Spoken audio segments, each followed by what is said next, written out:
Today's video, gagawa tayo ng masarap na kutkutin at ito ay pulburon na may twist. Ito ang ating mga ingredients.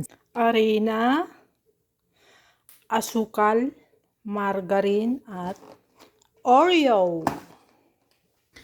So ayun na nga, maglalagay tayo ng 10 pirasong Oreo sa sandwich bag. Gamit lamang ang baso, pupulbusin ko ito. Ayan, isang kamay nga lang ang gamit ko kasi nahawak ko sa isang kamay ang camera. And then pagkatapos mapulbos, iset aside muna natin. Ngayon naman maglalagay na ako ng harina. 2 cups ng harina sa ating palayok.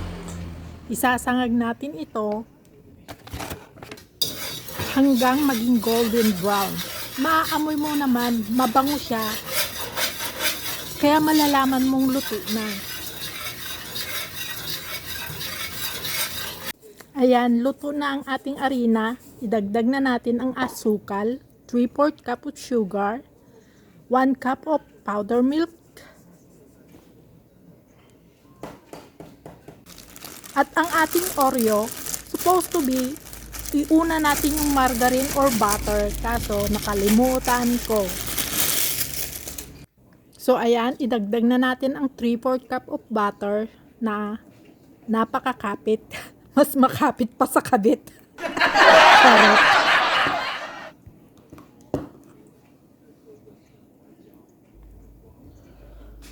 Kita nyo naman, ayaw talagang humiwalay sa kutsara.